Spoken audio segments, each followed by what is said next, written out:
जय श्री कृष्णा। प्रिय दर्शकों, भाई और बहनों, अष्टो चर्चा में आपका स्वागत है। आज के वीडियो में जो मिथुन लग्न के व्यक्ति हैं उनका नवंबर माह कैसा गुजरेगा उस पर एक संक्षिप्त पर चर्चा करेंगे। आप कैसे पता करेंगे कि आप मिथुन लग्न के हैं अर्थात जेमिनी असेंडेंट है, तो आप अपना बर्थ डिटेल्स किसी अच्छे एस्ट्रो के सॉफ्टवेयर में डालिए। जो D1 बनकर आता है, जिसको जन्म कुंडली या बर्थ चार्ट या लग्न कुंडली कहते हैं, उसके प्रथम भाव में यदि 3 नंबर लिखा हुआ हो तो आप मिथुन लग्न के व्यक्ति हुए। 1 नंबर को जो गोचरीय परिस्थितियां हैं वो आपकी कुंडली पे मैंने दिखाया हुआ है। नवंबर माह में जो महत्वपूर्ण गोचरीय परिवर्तन है उस प्रकार है कि 2 नवंबर को बुध का तुला राशि में प्रवेश होगा। 2 नवंबर को ही बुध आपका चतुर्थ भाव से निकल करके आपके पंचम भाव पे गोचर करेंगे। 16 नवंबर को सूर्य का वृश्चिक राशि में प्रवेश होगा। अभी वो आपके पंचम भाव पे आपकी कुंडली में गोचर कर रहे हैं और 16 नवंबर को यहां से निकल करके षष्ठम भाव पे गोचर करेंगे। फिर 20 नवंबर को गुरु कुंभ राशि में प्रवेश करेंगे। इस समय गुरु आपके अष्टम भाव पे गोचर कर रहे हैं और 20 नवंबर को यहां से निकल करके आपके भाग्य भाव पे गोचर करेंगे। 21 नवंबर को पुनः बुध का वृश्चिक राशि में प्रवेश होगा, तो बुध आपके पंचम भाव से निकल करके षष्ठ भाव पे गोचर करेंगे।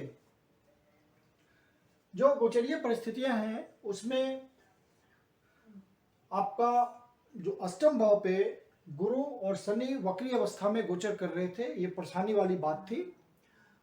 जब गुरु 20 तारीख को अष्टम भाव से निकल करके भाग्य भाव पे नवम भाव पे गोचर करेंगे, फिर आपके लिए परिस्थितियां बहुत अच्छी हो जाएंगी। अभी परेशानियों का सामना करना पड़ रहा है आपको पिछले दिनों से, और ये परेशानी मेनली शनि और गुरु महाराज के अष्टम भाव में गोचर करने से हो रही है, और वक्री अवस्था में थे इसलिए हो रही थी। अब वो मार्गी हो गए हैं तो बहुत राहत देंगे, और गुरु जैसे ही 20 तारीख को यहाँ से निकल करके आपके भाग्य भाव पर जाएंगे, स्थितियां आपके बिल्कुल अनुकूल हो जाएंगे। आपका लग्नेश 2 तारीख से ही आपके पंचम भाव पे गोचर करेंगे, तो पंचम भाव से संबंध बनाएंगे लग्न का, तो एक उत्तम राजयोग वाली स्थिति होगी। तो बुध तो आपको लग्नेश पूरा सपोर्ट करेंगे।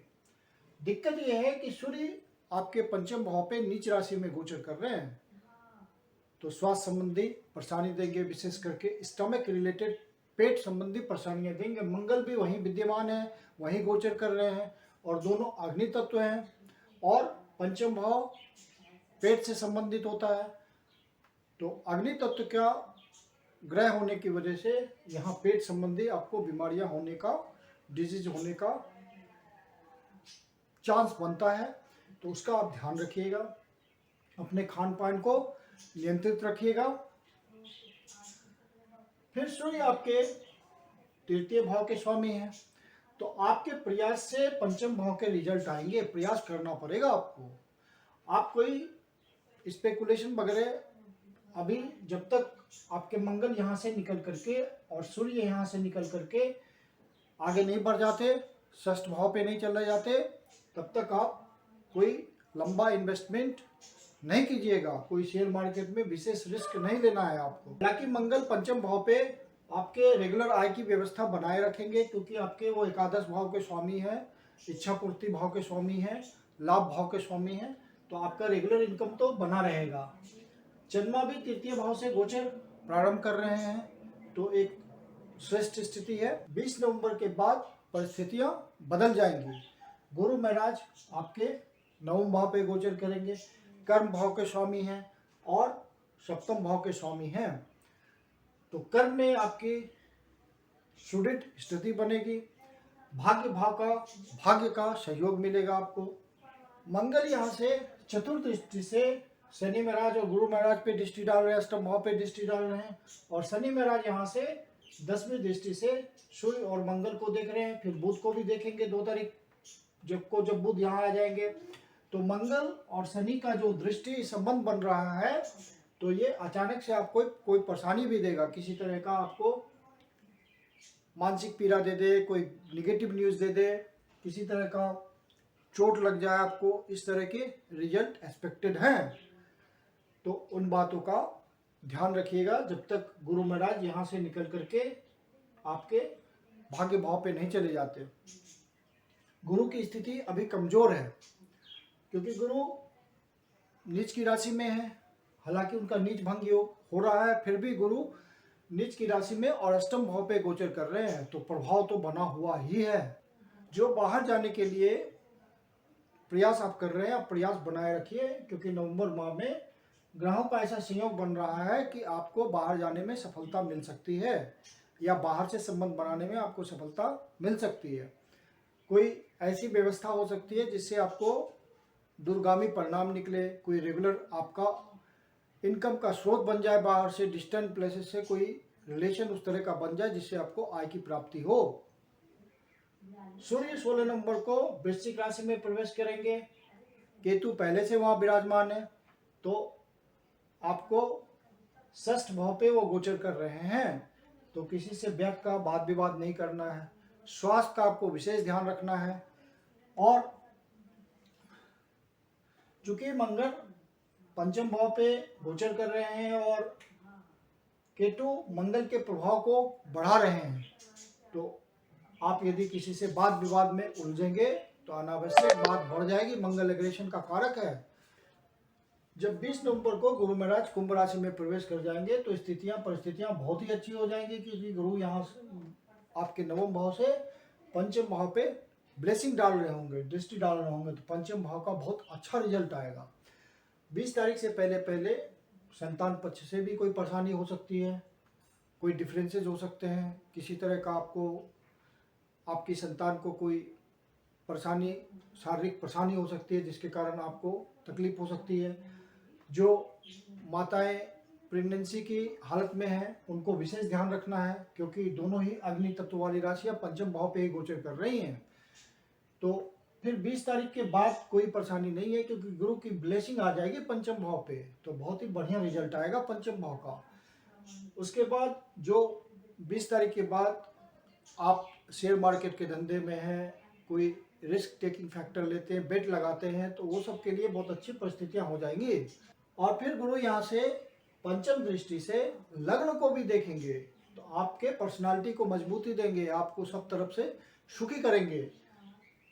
फिर भाग्य भाव में बैठ के तृतीय भाव को ब्लेसिंग देंगे सप्तम दृष्टि से, तो आपका जो साहस, पराक्रम, धैर्य, वो सब आप जो ट्राई करेंगे, कोशिश करेंगे, उसका फ्रूटफुल रिजल्ट आ जाएगा भाग्य के थ्रू।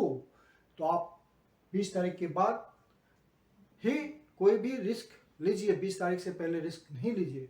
यदि आप व्यापारी वर्ग हैं, बिजनेसमैन हैं, तो 20 तारीख के बाद आप कोई नया इनिशिएटिव ले सकते हैं, कोई नया रिस्क ले सकते हैं जिसमें आपको सफलता भी मिल जाएगी। 20 तारीख के बाद आपका मैरिटल लाइफ जो है वो बहुत अच्छा हो जाएगा। आप अपने लाइफ पार्टनर के प्रति बहुत ही सेंसिटिव हो जाएंगे, एक दूसरे के भावनाओं को समझेंगे, प्रगाढ़ रिलेशन बनेगा और दोनों में अंडरस्टैंडिंग बढ़ती चली जाएगी। गुरु के यहाँ आने से फिर एक स्वस्थ आप दोनों के बीच रिलेशन बनेगा। जो लव बर्ड्स हैं, प्यार मोहब्बत करने वाले लोग हैं, वो 20 तारीख से पहले अपनी भावनाओं को नियंत्रित रखिएगा, क्योंकि मंगल एग्रेशन का कारक है। भावनाओं में डिफरेंसेस आ सकती है, भावनाओं में बहने से डिफरेंसेस आ सकती है, दोनों के रिलेशन में कटुता बढ़ सकती है। तो 20 तारीख तक आपको इस बात का ध्यान रखना है। जो स्टूडेंट हैं 20 तारीख के बाद बहुत अच्छी पढ़ाई करेंगे, क्योंकि गुरु की ब्लेसिंग आ जाएगी। उसके पहले थोड़ा कंसंट्रेशन बनाने में दिक्कत होगी। मिथुन लग्न के लिए शनि महाराज बहुत ही इम्पोर्टेंट ग्रह है, क्योंकि आपके वो भाग्येश हैं और अष्टमेश हैं। जब गुरु महाराज यहाँ निकल के आ जाएंगे और अकेले शनि महाराज यहाँ अष्टम भाव पे गोचर करेंगे, तो शनि भी अच्छा रिजल्ट देंगे और भाग्य भाव को सपोर्ट करेंगे। और शनि महाराज का फिर अच्छा रिजल्ट आएगा, क्योंकि शनि महाराज अब वक्री नहीं है, मार्गी हैं, तो उनका रिजल्ट आप महसूस करेंगे, अच्छा रिजल्ट। शुक्र महाराज सप्तम भाव में बैठे हुए हैं और पंचम भाव से संबंध बना रहे हैं और 12वें भाव के स्वामी हैं, तो आपका एक्सपेंडिचर बढ़ सकता है, इन्वेस्टमेंट आप करने के लिए इच्छुक होंगे, लेकिन इन्वेस्टमेंट आप सोच समझ के कीजिएगा। शुक्र महाराज लग्न को देख रहे हैं तो आपको मजबूती देंगे, पर्सनालिटी इम्प्रूव होगी आपकी। शुक्र के जो जो सिग्निफिकेशंस हैं, जैसे आप बहुत ही नीट एंड क्लीन व्यवहार करेंगे, नीट एंड क्लीन ढंग से रहेंगे। सूर्य की जो ट्रेट्स है, सूर्य की जो पर्सनालिटी को इम्प्रूव करने के लिए सिग्निफिकेशंस है, वो सब आपको मिलेंगे। और चूंकि पंचम भाव के स्वामी हैं तो एक तरह से लक्ष्मी योग बन रहा है आपको, तो शुक्र आपको धन देने में मदद करेंगे। बाहर से भी संबंध बनेगा। राहु जो है शुक्र के सिग्निफिकेशन को बढ़ा रहा है, क्योंकि राहु 12वें भाव में उच्च का है, तो शुक्र के रिजल्ट आपको तीव्रता से मिलेंगे। अब नवंबर माह में जो इम्पोर्टेंट डेट्स हैं उनका आपको ध्यान रखना है। 2 और 3 तारीख को आप कोई नया शुभ कार्य प्रारंभ नहीं करेंगे, ये आपके लिए नेगेटिव डेट्स हैं। 6 और 7 तारीख को स्वास्थ्य संबंधी विशेष परेशानी हो सकती है, उसका आपको ध्यान रखना है। स्वास्थ्य संबंधी परेशानी का मतलब 50 वर्ष से जो ऊपर के लोग हैं वो अपने स्वास्थ्य का ध्यान रखें। 10 और 11 तारीख को कोई विशेष मानसिक परेशानी हो सकती है, कोई नेगेटिव न्यूज मिल सकता है। तो यदि आपको ऐसा महसूस हो तो विष्णु सहस्त्रनाम का पाठ कर लीजिए, या नज़दीक के शिव मंदिर में जा करके शिवलिंग को दूध से अभिषेक कीजिए, ओम नमः शिवाय का पाठ कीजिए, आपको राहत मिल जाएगी। 14 और 15 तारीख को कोई डिस्टेंट प्लेसेस से आपका संबंध बन सकता है, वो संबंध आपका दूरगामी हो सकता है। कोई आर्थिक रिलेशन बन सकता है, किसी तरह का ऐसा रिलेशन बन सकता है जिससे आपकी इच्छा पूर्ति हो। यदि आप आध्यात्मिक उन्नति के प्रयास में लगे हुए हों तो ये 2 डेट्स आपके लिए महत्वपूर्ण है। इन दिनों आप अपने आप का आत्म विश्लेषण कर सकेंगे और अपने आप को इम्प्रूवमेंट महसूस करेंगे आध्यात्मिक क्षेत्र में। अब इस माह में जो धन के विशेष डेट्स हैं वो इस प्रकार हैं: 4 तारीख, 5 तारीख, 10 तारीख, 11 तारीख, 17 तारीख, 18 तारीख, 24 तारीख, 25 तारीख और 31 तारीख। ये डेट्स में मार्केट में धन का फ्लो होगा। जो व्यापारी वर्ग हैं वो विशेष धन की व्यवस्था करना चाहते हैं तो इन डेट्स को प्रयास करें, सफलता मिलेगी। जो नौकरी करते हैं या अपने काम में लगे हुए हैं उनको इन डेट्स को विशेष प्रयास करना चाहिए धन के लिए। धन की प्राप्ति किसी माध्यम से, जैसे कि ओवर टाइम के थ्रू, कोई इंसेंटिव के थ्रू, कोई असाइनमेंट के थ्रू उनको विशेष धन की प्राप्ति हो सकती है। मैं कुंदन शर्मा आप लोग का हार्दिक स्वागत करता हूं। यदि आपको वीडियो अच्छा लगा तो लाइक कीजिए, सब्सक्राइब कीजिए, शेयर कीजिए।